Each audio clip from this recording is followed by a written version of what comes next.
आज हम बात करेंगे working process of ballistic galvanometer. यहाँ पर हमें देखना है कि इसका वर्किंग प्रोसेस क्या रहेगा और इसके साथ साथ ही हम यहाँ पर प्रूफ भी करने वाले हैं कि किस तरह से अमाउंट ऑफ चार्ज इसके डिफ्लेक्शन के डायरेक्टली प्रोपोर्शनल होता है। तो दोनों ही टारगेट रहेंगे, एक तो वर्किंग प्रोसेस देखेंगे कि किस तरह से वर्किंग प्रोसेस रहेगी और इसके साथ साथ ये भी प्रूफ कर देंगे मैथमेटिकली कि यहाँ पर जो अमाउंट ऑफ चार्ज है वो इसमें डिफ्लेक्शन के थ्रू हम कैलकुलेट कर सकते हैं which is the directly proportional to deflection. ठीक है, तो सबसे पहले आपको ये डायग्राम बनाना है और इसकी कंस्ट्रक्शन के बारे में हमने लास्ट लेक्चर के अंदर डिस्कस कर लिया था। Here we take a rectangular coil जिसके ऊपर वायर लपेटा हुआ है। यहाँ पर हम एन नंबर ऑफ टर्न्स लेकर चलेंगे कि एन नंबर ऑफ टर्न्स हमने वायर को रेक्टेंगुलर कॉइल पे लपेटा है। ओके, एक मिरर यहाँ पे कनेक्ट होता है ऊपर की ओर जो कि स्मॉल डिफ्लेक्शन को भी शो कर देता है। इसके अंदर ये नीचे कनेक्टेड है स्प्रिंग से और कंप्लीट हमने सिस्टम को सस्पेंडेड करा है बाय अ वायर जो कि ब्रॉन्ज का होता है और इस सिस्टम को हमने स्ट्रॉन्ग मैग्नेटिक फील्ड के अंदर रखा है। एन और एस यहाँ पे मैग्नेटिक फील्ड के पोल होते हैं। Okay, so now working process की अब बात करते हैं। जैसे ही इस क्या बोलते हैं रेक्टेंगुलर कॉइल में से करंट पास होता है या फिर हम बात करते हैं कि यदि हम इसमें से करंट फ्लो करवाए तो क्या होगा, स्ट्रॉन्ग मैग्नेटिक फील्ड रखे हुए हैं तो ऑब्वियस यहाँ पर एक फोर्स वर्क करेगा जिसे हम टॉर्क बोलते हैं। वो टॉर्क इस कॉइल के मोशन के लिए रेस्पॉन्सिबल रहेगा। जैसे ही आपने करंट पास करवाया टॉर्क जनरेट हुआ और टॉर्क की वजह से आपका जो कॉइल है वो रोटेट करना शुरू कर देगा। रोटेट करेगा मतलब यहाँ पर डिफ्लेक्शन शो हुआ ना, डिफ्लेक्शन हुआ ना इसके मोशन की वजह से। ठीक है, तो दैट टाइम हम इस डिफ्लेक्शन के थ्रू यहाँ पर कैलकुलेट कर सकते हैं कि इसमें से कितना अमाउंट ऑफ चार्ज फ्लो हो रहा है और इसका यूज भी यही है, measure the amount of charge flow through this coil. Tiny tiny current को भी हम यहाँ पे मेजर कर सकते हैं, स्मॉल अमाउंट ऑफ करंट को भी हम यहाँ से मेजर कर सकते हैं। तो नोट्स में आपको क्या लिखना है यहाँ पे देखो, the ballistic galvanometer is based on the principle of measuring the amount of charge that cross the coil which cause the coil to move। यहाँ पे जो कोयल के मोशन के लिए रिस्पॉन्सिबल रहेगा वो अमाउंट ऑफ चार्ज ही है। And when there is charge flow across the coil, जैसे ही इसमें से कोयल में से चार्ज फ्लो शुरू होता है ऑब्वियस करंट का वैल्यू इंक्रीज होएगा।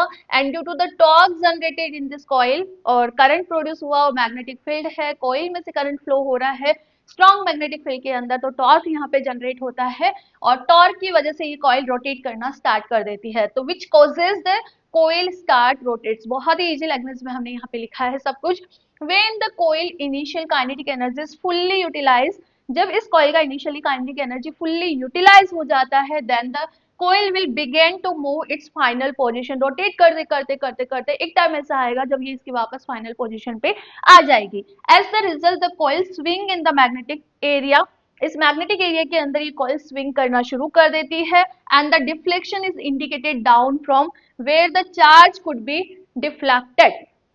ठीक है, चार्ज कुड बी डिटेक्टेड। ठीक है, एज अ रिजल्ट, ये नीचे का नहीं दिख रहा होगा मैं ऊपर लिखवा देती हूँ। As a result the device principle is mostly based on the coil deflection, कि जितना ज्यादा इसके अंदर कॉइल है वो उतना ही अमाउंट ऑफ चार्ज को यहाँ पे शो करेगा। मतलब आप क्या बोलोगे कि deflection of the coil is directly proportional to amount of the charge, और उसे हम यहाँ पर मैथमेटिकली भी प्रूफ करने वाले हैं।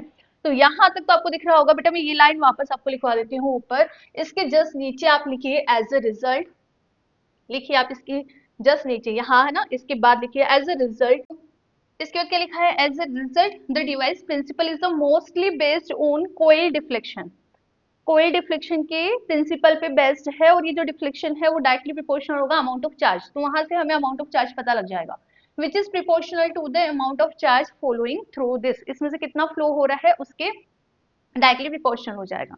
नाउ मैथमेटिकली हम यहाँ पे प्रूफ कर देते हैं डिफ्लेक्शन। हम बेटा यहाँ पे थीटा लेकर चलेंगे तो theta directly proportional to Q. Now we proof, now we proof here, now we proof here. क्या प्रूफ करेंगे, theta is directly proportional to amount of charge Q, जितना यहाँ पे फ्लो हो रहा है ये प्रूफ करते हैं। तो क्या करें, देखो वी कंसीडर, छोटा सा मैथमेटिकल डेरिवेशन है।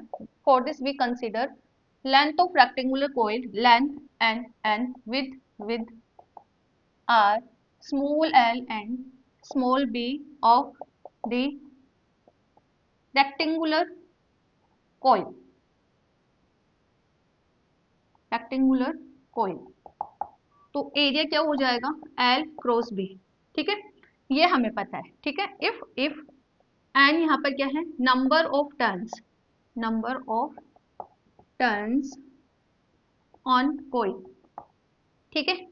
और बी यहाँ पर क्या है, strong magnetic field, magnetic field. अब बताओ आप खुद, यदि इसमें से चार्ज फ्लो करवाए हम, करंट फ्लो हो रहा है मैग्नेटिक फील्ड के अंदर रखे हुए, फोर्स एक्ट होगा नहीं होगा, होगा ना, विच इज टॉर्क।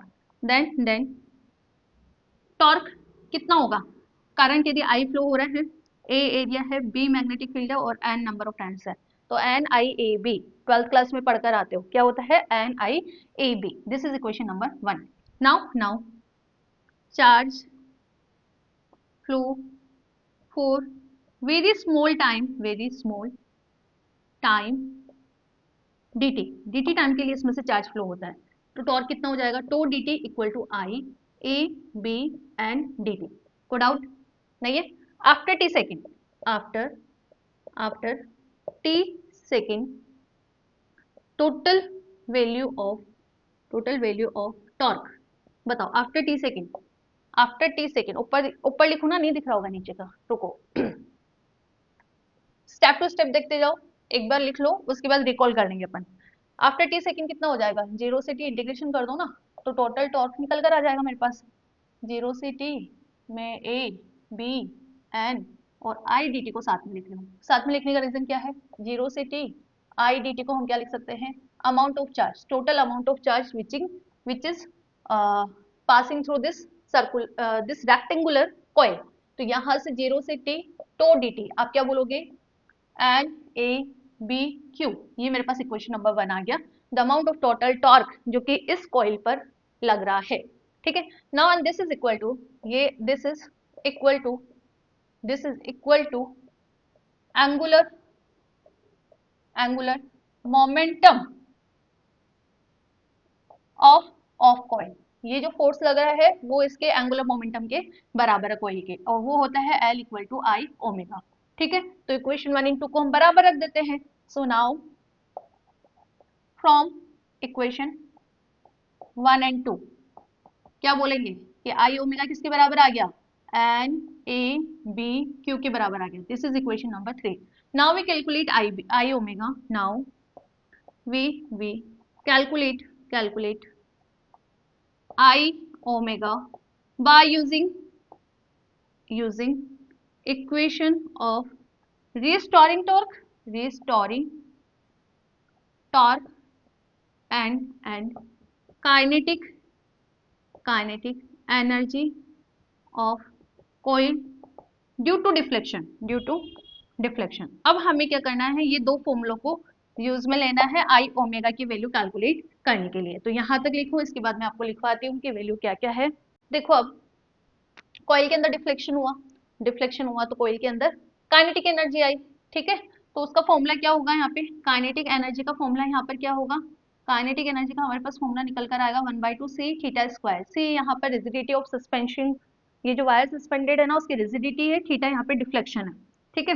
ये हमारे पास आ गया, और इसके अलावा रिस्टोरिंग बता दो, रिस्टोरिंग टॉर्क हमारा यहाँ पर क्या निकल कर आता है, 1/2 आई ओमेगा स्क्वायर, ठीक है।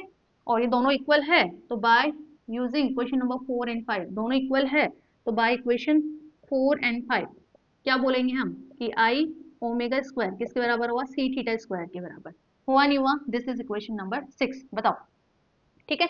Now we use concept of time period, now we use time period formula. क्या होता है, t equal to 2 pi under root I by, बताओ क्या लिखो, c, ठीक है। तो टी स्क्वायर मेरे पास कितना आया, 4 पाई स्क्वायर आई बाय सी। यहाँ से आई कितना निकल कर आ रहा है, आई निकल कर आ रहा है टी स्क्वायर, ये मैं इधर लेकर आ गई, आई को ये नहीं दिया और सी को मैंने यहाँ पे मल्टीप्लाई कर दिया, and this is equation number 7, ठीक है। इक्वेशन नंबर 6 और 7 को यदि मैं मल्टीप्लाई करूँ, मल्टीप्लाई एक दो बार प्रैक्टिस करोगे आ जाएगा हाथ पे, ठीक है। मल्टीप्लाई इक्वेशन 6 एंड 7, यदि मैंने इक्वेशन 6 एंड 7 को मल्टीप्लाई करा, आरएचएस को आरएचएस को कर दो, एलएचएस को एलएचएस से कर दो, तो यहाँ पे मेरे पास वैल्यू आ रही है C theta square it's multiply C T square it's divide by 4 pi square, ठीक है। तो यहाँ से हम आई ओमेगा क्या बोल सकते हैं, मेरे पास आई ओमेगा यहाँ से आ गया सी थीटा टी, ठीक है, C theta T upon 4 pi square. क्या करा है बेटा मैंने, सी थीटा टी मैंने अंडर रूट ले लिया, ठीक है ना, तो यहाँ पे भी अपने पास 2 पाई रह जाएगा। बस समझ आई क्या, इधर कर देती हूँ, देखो आई स्क्वायर ओमेगा स्क्वायर मेरे पास कितना आ रहा है, C square theta square T square upon 4 pi square, तो अंडर रूट ले लेंगे दोनों तरफ, रूट स्क्वायर लेंगे तो I omega equal to C theta T upon 2 pi आ गया, ठीक है। And this is equation number 8।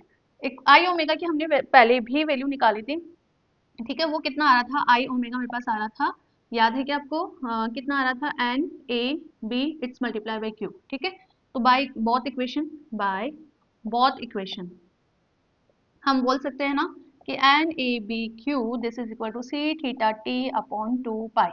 क्या दिक्कत है, बोल सकते हैं, दोनों इक्वल है, ठीक है। आई ओमेगा इसके बराबर आ रहा था, आई ओमेगा हमारे पास इसके बराबर आ रहा है, तो यहाँ से मैं क्यू रहने दूं ना, बाकी वैल्यू उधर ले जाऊं, C T theta upon 2 pi N A B, और एन ए बी को ले आई मैं सी थीटा, ठीक है।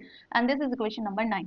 देखो ये जो वैल्यूज है इन सबको मैं कांस्टेंट बता रही हूँ, C T 2 pi N A B this is small K, तो हियर वी से कि Q is directly proportional to theta, जितना ज्यादा यहाँ पे डिफ्लेक्शन है उतना ही अमाउंट ऑफ चार्ज है, it mean deflection in the coil किस चीज को शो कर रहा है, अमाउंट ऑफ द चार्ज को शो कर रहा है। तो इस तरह से इसका वर्किंग प्रोसेस ये रहता है। एक और क्वेश्चन यहाँ से बन जाता है, कैलकुलेट डिस्प्लेसमेंट इक्वेशन, वो हम in the next lecture calculate करेंगे, ठीक है। तो इसको अच्छे से लिख लिए, प्रॉपर नोट्स बना लीजिए, मिलते हैं नेक्स्ट लेक्चर में डिस्प्लेसमेंट इक्वेशन के साथ। Thank you.